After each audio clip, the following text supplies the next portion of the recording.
मैं राजीव। दोस्तों, हरियाणा के चुनाव में फतह हासिल करने के लिए कांग्रेस ने एक बड़ा दांव चल दिया है। कल यानी 30 सितंबर से 3 अक्टूबर तक राहुल गांधी हरियाणा में यात्रा निकालने जा रहे हैं और राहुल की यात्रा करीब 25 विधानसभा क्षेत्रों को कवर करेगी और बताया जा रहा है कि ये हाइब्रिड मोड में होगी। ये यात्रा जो है वो हाइब्रिड मोड में होगी, यानी जिस तरह की यात्रा उन्होंने भारत जोड़ो न्याय यात्रा जो दूसरी उनकी यात्रा थी वैसी निकाली थी, उसी ढंग से हरियाणा की 25 विधानसभा से होते हुए गुजरते हुए यात्रा निकलेगी। बिल्कुल उसी ढंग से होगी। जिन लोगों ने, जिन दोस्तों ने, जिन हमारे साथियों ने उस यात्रा को देखा होगा, इस हाइब्रिड यात्रा में होता क्या है? हाइब्रिड यात्रा में होता यह है कि कुछ जगहों पर राहुल गांधी गाड़ी में चलते हैं, कुछ जगहों पर पैदल चलते हैं, लोगों से मिलते हैं और डोर टू डोर कैंपेन भी करेंगे। इस यात्रा में प्रियंका गांधी भी शामिल होंगी, ऐसी चर्चा चल रही है। अब हरियाणा विधानसभा चुनाव में कांग्रेस पार्टी राहुल गांधी के चेहरे और रथ यात्रा के जरिए या हाइब्रिड यात्रा के जरिए जीत हासिल करने की रणनीति पर काम कर रही है और बीजेपी शायद कांग्रेस की इस रणनीति के लिए तैयार नहीं थी, इसीलिए अब वो हिंदुत्व और पाकिस्तान के भरोसे चुनाव लड़ रही है। आज ही अमित शाह ने हरियाणा में अपनी रैली में नवरात्रि का जिक्र करते हुए जनता से कहा है कि राहुल बाबा ने शक्ति का अपमान किया है, जिसका जवाब अपने वोट से आपको देना होगा। ये जरा सुन लेते हैं पहले अमित शाह की बाइट को, उनके बयान को। बहुत कुछ अमित शाह ने कहा है और अमित शाह या नरेंद्र मोदी की बाइट आपको सुनना भी चाहिए दोस्तों, इसलिए क्योंकि आपको समझ में आए कि क्या चल क्या रहा है उस खेमे में और इस खेमे में कैसे जवाब दिया जा रहा है, इसलिए भी जरूरी है। पहले सुनिए अमित शाह को। भाइयों बहनों, 3 अक्टूबर को माता रानी का त्योहार शुरू हो रहा है, नवरात्रि शुरू हो रही है और 5 अक्टूबर को आपको वोट डालना है। 5 अक्टूबर को वोट डालते वक्त ये सकान करने वाले राहुल बाबा और उसकी कांग्रेस पार्टी को जवाब देना है, जवाब देना है। और ये तुष्टीकरण में अंधे हुए हैं।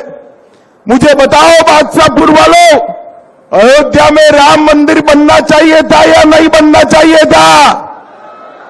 जोर से बोलो, बनना चाहिए था या नहीं बनना चाहिए था? एक गर्व से कहते हैं हमने अयोध्या के विचार को हरा दिया।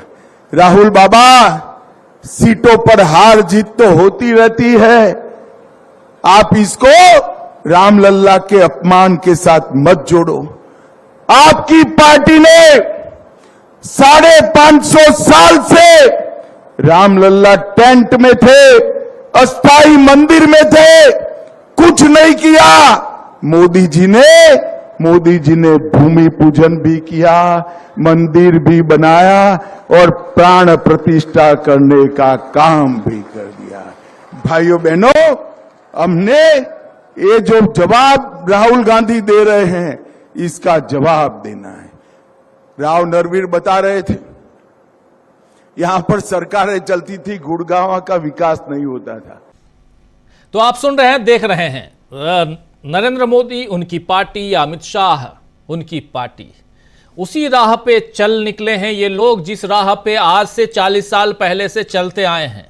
आप याद कीजिए कि यही राम मंदिर, यही 370, यही हिंदुत्व कार्ड, यही पाकिस्तान, यही सारी बातें तो होती रही हैं बीजेपी की तरफ से चुनावों में। खासकर आपको याद होगा कि राहुल गांधी के शक्ति वाले बयान को लोकसभा चुनाव में मोदी ने भी भुनाने की कोशिश की थी, लेकिन उसका फायदा नहीं मिला।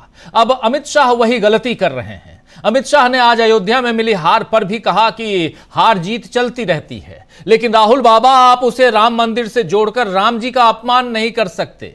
इसके अलावा अमित शाह ने यह भी कहा कि कांग्रेस के मंचों पर पाकिस्तान जिंदाबाद के नारे लगते थे।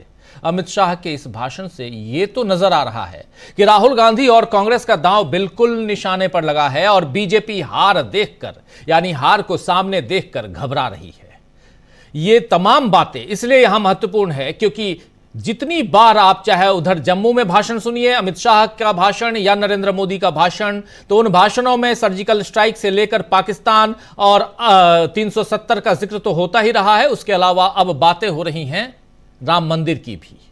चलिए इससे थोड़ा और आगे बढ़ते हैं, बिहार चलते हैं। इधर बिहार में नीतीश कुमार और जेपी नड्डा के बीच आप जान रहे हैं कि लुका छिपी का खेल चल रहा है और बिहार में सत्ता पलट की तैयारी भी हो रही है, ऐसी खबरें आ रही हैं। आज नीतीश कुमार दिल्ली आए हुए हैं। अब देखना होगा कि उनकी मुलाकात बीजेपी अध्यक्ष और पीएम नरेंद्र मोदी से होती है या नहीं होती है, क्योंकि कल जब नड्डा बिहार गए तो नीतीश कुमार और नड्डा की मुलाकात नहीं हुई। इसके अलावा जेडीयू और बीजेपी के नेता अब एक दूसरे के कार्यक्रमों में भी नहीं जा रहे हैं। इसीलिए आरजेडी नेता मृत्युंजय तिवारी ने कहा है कि नीतीश कुमार को कुर्सी से हटाने की तैयारी हो रही है। अब आरजेडी के बयानों में कितना दम है, यह तो बीजेपी और जेडीयू के लोग बता ही सकते हैं। वैसे बिहार में इस समय सियासी हलचल का उठना स्वाभाविक है, क्योंकि 8 तारीख को हरियाणा और जम्मू कश्मीर के नतीजों के साथ ही यह भी तय हो जाएगा कि केंद्र में बीजेपी कब तक टिक पाएगी। कल के न्यूज पॉइंट में आपने सुना होगा, हमारे तमाम साथी इस पर अपनी बात, अपने विचार रख रहे थे। 2 राज्यों के परिणाम यानी कि हरियाणा और जम्मू कश्मीर के रिजल्ट जो हैं, उसके बाद बीजेपी को झारखंड और महाराष्ट्र में भी उतरना है चुनावी समर में, जहां कांग्रेस पहले से मजबूत है। और ऐसे में क्या बीजेपी और बीजेपी के अंदर जो कुछ चल रहा है, जो अंदर खाने चल रहा है, वो बीजेपी को फायदा पहुंचा पाएगा? क्या इसके सहारे बीजेपी आगे बढ़ पाएगी? और इसके बाद क्या जो 2 बैसाखियां हैं वो भी, या उनके सहारे नरेंद्र मोदी की सरकार आगे बढ़ पाएगी? एक बड़ा सवाल है। लेकिन और थोड़ा आगे बढ़ते हैं दोस्तों, आज उधर जम्मू के कठुआ में आज मल्लिकार्जुन खड़गे थे, भाषण दे रहे थे। लेकिन भाषण देते वक्त और वहां कठुआ में जो कल एनकाउंटर हुआ है आतंकी और सेना के बीच, उसमें एक सेना के जवान की जो मौत हुई है, उस पर श्रद्धांजलि के लिए खड़े हुए थे अपने भाषण में मल्लिकार्जुन खड़गे। लेकिन इनकी तबीयत बिगड़ गई। तबीयत बिगड़ते वक्त जो कुछ हुआ, आइए जरा उसको देख लेते हैं।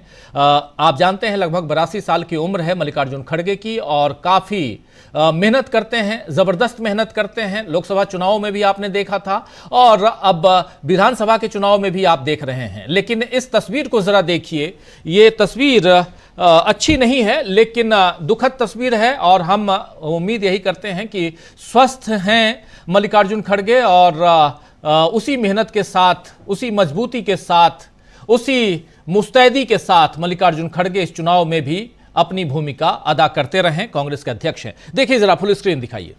करूंगा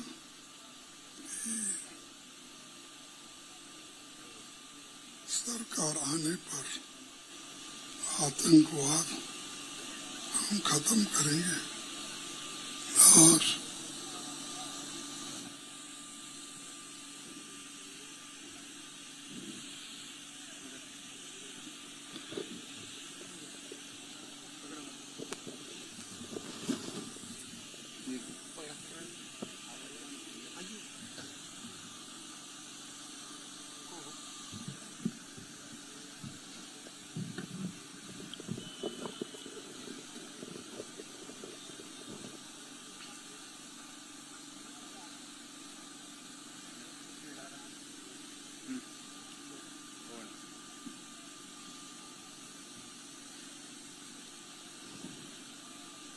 कांग्रेस अगर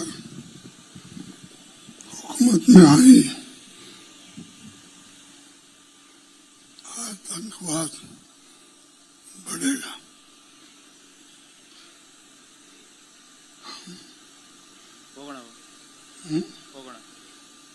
हाँ, आप बोल दीजिए। हाँ, आराम कर लीजिए। आप बोल दीजिए सर, इसको आप बोल दीजिए। हाँ, आप शुरू कर दीजिए। इधर इधर इधर इधर जय जवान, आप सबको जय किसान। हमारे शहीद हेड कांस्टेबल को श्रद्धांजलि देने के लिए मैं प्रार्थना करता हूं, आप अपने स्थान पर खड़े होके हमारे वो शहीद हेड कांस्टेबल को श्रद्धांजलि 2 मिनट की। तो ये आप देख रहे थे, यहां पर मल्लिकार्जुन खड़गे की तबीयत खराब हो गई। शहीद हेड कांस्टेबल को यहां श्रद्धांजलि दी जा रही थी और उसी वक्त ये कुछ बोल भी रहे थे और यहां से इनकी तबीयत बिगड़ी और फिर ये भाषण नहीं दे पाए। जम्मू के कठुआ में, जम्मू रीजन के कठुआ बहुत अच्छी तरह से जानते हैं, वहां एक चुनावी सभा को संबोधित कर रहे थे मल्लिकार्जुन खड़गे। ये भी इसी चुनाव की एक तस्वीर है जिसको हम आप तक पहुंचा रहे हैं दोस्तों, जिसको हम आप तक रख रहे थे। तो मल्लिकार्जुन खड़गे एक तरफ, दूसरी तरफ आपने राहुल गांधी की बात हमने आपको बता दी, अमित शाह की बात आपको हमने बता दी। तीसरी एक बहुत, और आपने देख लिया बिहार का सूरत हाल, लेकिन तीसरी एक बहुत महत्वपूर्ण बात है, वो ये है कि आज कांग्रेस के लीगल सेल के चेयरमैन अभिषेक मनु सिंघवी ने प्रेस कॉन्फ्रेंस की है। प्रेस कॉन्फ्रेंस में उन्होंने जो बातें कही हैं बहुत महत्वपूर्ण इसलिए क्योंकि कल आपको खबर मिली होगी कि कर्नाटक के एक लोक अदालत ने वित्त मंत्री निर्मला सीतारमण के खिलाफ एफआईआर दर्ज करने की जो है अनुमति दे दी है। और यहाँ पर महत्वपूर्ण बात यह है कि आखिर वित्त मंत्री निर्मला सीतारमण के खिलाफ क्यों अनुमति दी गई है इसकी एफआईआर की। ये इसलिए दी गई है क्योंकि यहाँ जो इलेक्ट्रॉनिक बॉन्ड है, जो इलेक्टोरल बॉन्ड जो है, उस बॉन्ड में घपला है, गड़बड़ी है, इसको करने के लिए, इसकी जांच के लिए अभिषेक मनु सिंघवी ने इस मसले पर क्या कुछ कहा है प्रेस कॉन्फ्रेंस में, पहले उसको सुनते हैं, उसके बाद चर्चा आगे बढ़ाते हैं, देखते हैं कि क्या कुछ ये कह रहे हैं और निर्मला सीतारमण का मामला यहां क्यों आ रहा है, जरा देख लीजिए। मैं अंत करूंगा बात दोहराकर माननीय राहुल गांधी जी की, जिन्होंने एक एंटायर करप्शन साइंस की बात की थी इस विषय में और कहा था कि उन्होंने हमको एक टेक्नोलॉजी सिखाई है, बीजेपी ने एक पूरी साइंस बना दी है कि छापा डालकर चंदे की वसूली कैसे होती है। ये उनके शब्द हैं, काफी निकट अभी हाल में कहे गए हैं। चंदा लेकर ठेका कैसे बांटा जाता है, भ्रष्टाचारियों को धुलने वाली वॉशिंग मशीन कैसे काम करती है, एजेंसियों की वसूली एजेंट बनाकर बेल और जेल को खोल कैसे सकते हैं, इत्यादि इत्यादि। तो ये आपने एक बहुत जबरदस्त षड्यंत्र कॉन्स्पिरेसी देखी है। अंत में दोस्तों मैं ये कहना चाहूंगा कि ये एक न्यायिक शुरुआत है, ये न्यायपालिका और न्यायाधीश द्वारा माइंड अप्लाई कर एक शुरुआत, इनिशिएशन है। हम आशा और विश्वास करते हैं कि न्यायिक प्रक्रिया द्वारा जो लोग इस महान षड्यंत्र में, जिसमें सिर्फ एक एफआईआर में 8,000 करोड़ का आंकड़ा है, उनको समन किया जाएगा। अगला स्टेप होता है समन, उनके स्टेटमेंट्स रिकॉर्ड किए जाएंगे और उनके आधार पर उनको गिरफ्तार किया जाएगा। ये फौजदारी कानून का एक ऐसी प्रक्रिया है जो इनके लिए भी बराबर है, हमारे लिए भी बराबर है। यद्यपि पिछले 10-12 सालों में इसका द्वेषपूर्ण इस्तेमाल सिर्फ एक तबके के लिए किया गया है, राजनीतिक प्रतिद्वंदियों के विरुद्ध। लेकिन आज अगर ये केस बनता है सीधा समन्स का, इंटेरोगेशन का, गिरफ्तारी का, तो इससे बेहतर केस कोई हो नहीं सकता। लेकिन मैं समझता हूं कि उससे पहले आंख की शर्म आती है और आंख की शर्म कम से कम न्यूनतम रूप से ये इस्तीफा तुरंत मांगती है। तो यहां आप सुन रहे थे, सीधा सीधा इस्तीफा मांगा जा रहा है कांग्रेस पार्टी की तरफ से। कांग्रेस पार्टी लीगल सेल के हेड और सांसद अभिषेक मनु सिंघवी वकील भी हैं, वरिष्ठ वकील हैं सुप्रीम कोर्ट के, और ये कह रहे हैं कि इस्तीफा बनता है। दरअसल इलेक्टोरल बॉन्ड स्कीम बीजेपी के पुराने जुमले का नया वर्जन है। ये बात इस प्रेस कॉन्फ्रेंस में कह रहे थे अभिषेक मनु सिंघवी और कह रहे थे कि न खाऊंगा, न खाऊंगा भी, चुराऊंगा भी, वसूली के लिए सताऊंगा भी। ये तमाम बातें आज इस प्रेस कॉन्फ्रेंस में उन्होंने कही हैं और इसी में जो निकल के आ रहा है, जो बातें निकल के आ रही हैं, वो कहीं ना कहीं परेशान कर रही हैं और खासकर बीजेपी को, निर्मला सीतारमण को, नरेंद्र मोदी को, उनकी कैबिनेट को। ये तमाम बातें हैं। इन सब के बीच देश में चुनाव है और चुनाव में ये सारी बातें क्या महत्व रखती हैं?